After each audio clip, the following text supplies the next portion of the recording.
Hi everybody, this is Melanie Diffie with Arkansas Tech University Career Services. Today we're going to be talking about transition theory, specifically contextualizing needs amid change. There are a lot of big changes and transitions going on in higher ed and at Arkansas Tech right now in response to a variety of issues from COVID to socio-political concerns. And so we're going to take a few moments just to kind of find a way to acknowledge and work through the transition or change you may be experiencing as an individual, as well as give you some tools to hopefully be prepared to help others as well. All right, so I'm going to ask you to grab a scratch piece of paper and just start by writing down the first 3 or more major changes that you can think of that have happened in your life. The first 3 that come to mind, and I've written a few questions here to help you perhaps with that brainstorming process, but we're going to start just by internalizing and then kind of reframing your own experience with change or transition. So pause the video and grab a scratch piece of paper and just write down the first few major changes in your life that you can think of or things that have impacted you the most, and then we'll start the video again. Okay, so on your scratch piece of paper, you have free-written a few different things that have been major change or transition experiences for you. The reason that it's so important to acknowledge change is that we can't prepare ourselves to better respond in the future if we're not aware of how we've responded in the past. So I've given you some ideas. Perhaps a change in supervisors or frequent change in supervisors has felt like a transition for you. Different places that you've lived, or other changes in your environment or to relationships. These are all things that you have been through in the past that may have influenced how you feel like you can or should respond to a change or transition situation. Our goals for the session today are to give you a little bit of a theoretical framework to work from when it comes to addressing change or transition, and that could be within a staff team, a student team, or a group of volunteers, but also even just dealing with individuals or working through your own response to change. We all get challenged by this idea of dealing with transition, and the theoretical framework behind transition theory can help us develop or enhance our worldview when it comes to the concept of change. But also, we hope that this session will help you reframe your own or your colleagues' perspectives on the changes in your current environment. There are some other possible outcomes that we would love to see come out of this. First of all, we would love to help you work through that transition from a conflict or combat-driven conversation around transition or your experience with transition, and move toward more of that contextual conversation that actively informs future decisions or drives us into future action. And we're going to talk about the difference between planning for the future and acknowledging how we've addressed the past. And then also, there may be some concern from you or your team about how you work through transition as an individual or as a group, and you're welcome to do some activities with the Career Services Office as an individual or a group to work on that, and I'll talk with you about that a little bit as well. So just to start, we'll do a brief vocabulary lesson. When we talk about transition theory is based on the idea that an event or non-event has occurred. An event or non-event is something that either happened or perhaps didn't happen that influences the future enough to place you in a state of transition. So that could be a change of staff, some physical movement of either your office or your personal life, promotion or lack thereof, changes in funding may be something that you're experiencing right now, or just the adjustments that need to be made for major societal change like the COVID-19 pandemic. Similarly, locus of control. When we say locus of control, what we mean is the arena or realm you can personally control or influence.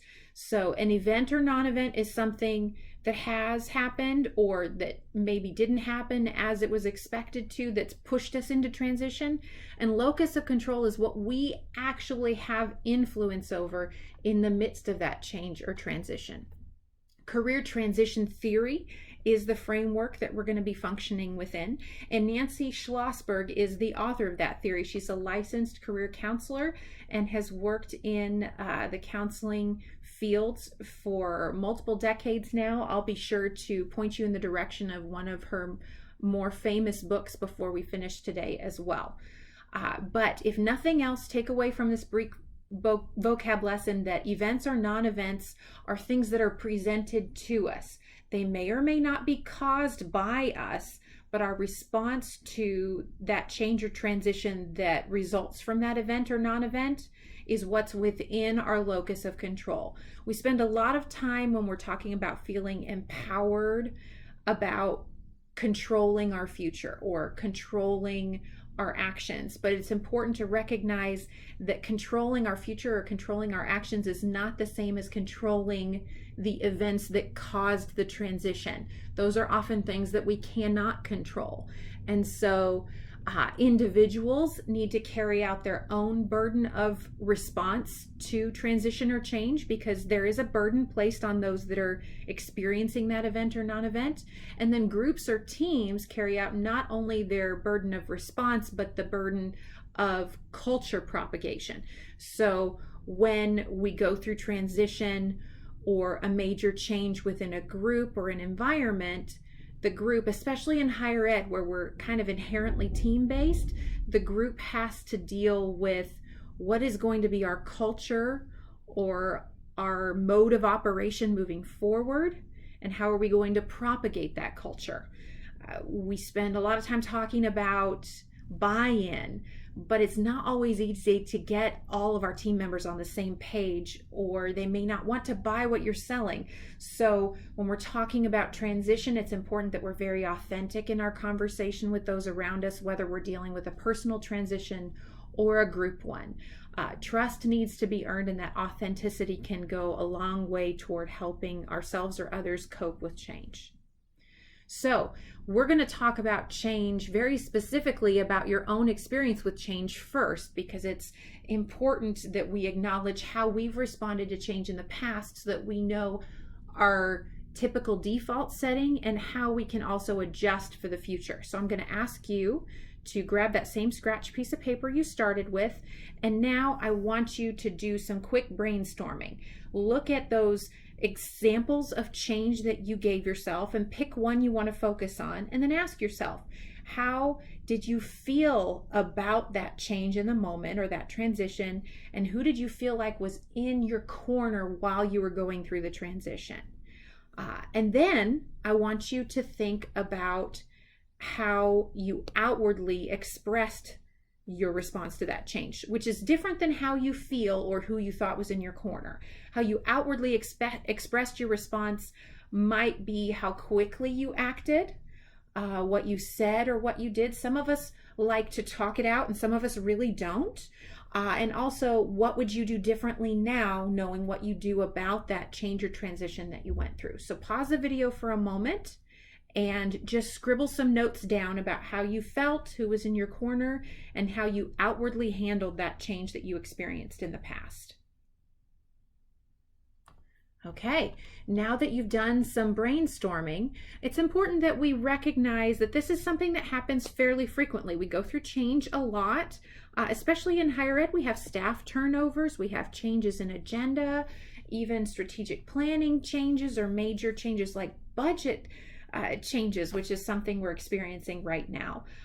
And when we bring new people or new ideas into that environment, we don't always acknowledge the root of the change or how we typically operate. So that's what we're trying to do here, is establish our typical operating system or our default setting when we address to change.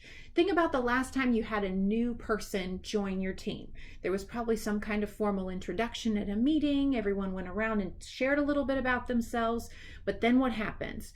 we leave the meeting and we start giving context clues to that new person. We say, don't worry, you'll get used to this, or you'll learn about how we handle this, you'll figure it out. We start telling stories about what's happened in the past to help explain why we behave the way that we do. And all of that informal conversation can be beneficial or hurtful. And when we're going through transition, whether we're dealing with a team transition or an individual transition, we want to purposefully, with some self-awareness, acknowledge how we handle things and why.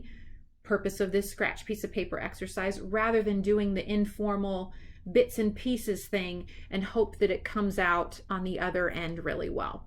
So the other thing that we typically do when we're presented with change is that we try to plan for the future. Look at this slide. Is this something that's familiar to us? Some of you all may have been through strategic planning before or done some SWOT analysis. We look at our strengths and weaknesses and opportunities and threats, and we use that as a way to analyze the past and move forward. Or we say that we're going to do this as a way to develop a mission statement or our future outcomes and goals for the future. Unfortunately, exercises like a SWOT analysis can honestly leave out a big part of reframing transition or change. When we use SWOT analysis, it's about moving forward. If we're in the middle of change, we still need to address our past before we can move forward. And even in a team environment, that does mean honoring the individual and their experience. It's going to be important for your team, for your students, and even for your own mental health to kind of honor your past experience in change and how you're going to use that as a tool or a weapon moving forward. So this is Nancy Schlossberg's 4S model for transition. She would say there are 4 S's: self, situation, support, and strategy. But the first 3 are the informing pieces of the puzzle. And then we have to use those 3 informing pieces to then move forward with our strategy or our plan for the future. So self is going to be you or your role in the transition and how you honestly feel about the change, or how you typically respond to change or have responded to this particular transition. The situation is going to be the setting, and we spend a lot of time talking about the setting or the environment in which the change is happening. But what we really need to acknowledge when we're talking about situation is, what is our perception of our current setup? What is our perception of the people and the place within the environment that we're working within during this change? And then finally, support. And support is different than just all of our stakeholders. Support is who is on your side, who is your cheerleader, whether they agree with you all the time or not, inside or outside of work, and who is giving you feedback. So we're going to use those 3 items and acknowledge them and really kind of dig into them a little bit before we ever move into strategy. This would be Nancy Schlossberg's model, is that we look at all 4 of these S's as essential and necessary before we can move forward with whatever that strategy is. So here's where it gets tricky. It becomes uncharted territory really quickly when we move into a new phase of how we work or how we function as an individual or as a group in the midst of transition. And it's important that we start by acknowledging our own self, situation, and support as an individual, and our team's past experience as a team self, a team situation, and a team support system before we move into strategy. So here's the homework I'm going to give you. I want you to pause the video again, and over the next 2 or 3 days, carry a notepad or something to take notes on and write these 3 words at the top: self, situation, and support. Whenever you get on an airplane, what do the flight attendants tell you? They say, in case of emergency, put the oxygen mask on yourself before you help the others around you. That's what we're going to do. We know we are walking into a situation that's rife with change, transition, newness, and so we need to acknowledge our own current situation as an individual and our situation as a group. So over the next few days, carry around this pad of paper with these 3 columns or categories: self, situation, support, And I want you, every time you start to become worried or anxious, to write down under which of these 3 categories that concern comes from. And here are some questions you can ask yourself along the way. For self, how do you feel about the changes that have been presented to you recently? And what do you see your role as within those changes? And how are you currently responding? So this isn't adjusting future behavior yet. It's just, how am I currently responding to the situation? Then situation itself, what is the setting of the transition? And that's more than, this is my job and here's the department I work in. This is describing the environment as you see it, that you need to function within during this challenge. How is it presently? Not how do you hope that it will be? And go ahead and use your adjectives and your descriptive words. They can be very empowering when we put pen to paper. And finally, with support, I want you to write down not just who your stakeholders are. Remember, we've been asked a lot of times in a lot of different environments who our stakeholders are. I want you to ask yourself to take ownership of who you perceive to be your support system. Okay, this is your own personal experience. And if we're looking from a team perspective, who your team perceives to be on their side or in their corner. It's important that we know who our team perceives to be in our corner, okay? All stakeholders must be considered, but awareness of who you perceive to be in your corner is going to be paramount when we're doing this brainstorming, okay? So after you've done 2-3 days, maybe a week of just writing your notes down freehand every time something pops into your head about your concerns, how are you going to respond to changes in budget? How are you going to respond to changes in teaching modality or working with students or transitioning to different classroom environments? Just put them in one of those 3 categories and write it down. It's like creating a parking lot on a pad of paper. Then, and only then, we can start creating a strategy by looking for patterns. For my folks that are familiar with academic research, we can start qualifying or coding our information across those 3 categories before we create a future strategy. If you're working in a team environment, we can also get together with the other people in our team that have done this and say, okay, here's my perspective on this situation. Again, maintaining some authenticity, but also some psychological safety. We're gonna be trusting and open without judgment when we're sharing. And going through those 3 categories together allow us to acknowledge how we've responded in the past, how we're currently feeling, before we go on and do that SWOT analysis, that plan for the future, that action plan, or those new sets of goals. So this is my challenge to you. Sit down, create a category for those 3, and use that also as even a sounding board for who you see as your support system. Ask them if you feel like this is an accurate perception, to get some ideas after you brainstormed for a few days, okay? So I mentioned Nancy Schlossberg has written several books. This is the one I would recommend, Overwhelmed: Coping with Life's Up and Downs. She is acclaimed specifically for transition theory, and I would highly recommend anything that she's written, but specifically Overwhelmed is a great read. And Career Services is also here to help you all. So if you start these activities and you decide you'd like to do something a little bit more personal for you or for your team, you're welcome to contact Career Services. I've done activities like this with a couple of different departments on campus, and we can do larger brainstorming sessions or revisit things over the course of a semester or 2. Feel free to contact Career Services and let us know how we can help you through transition theory framework or any other way that may help you with your own kind of career trajectory and even perception of your role in your career while you're going through the transitions during and after COVID, as well as the other societal impacts that we're experiencing right now.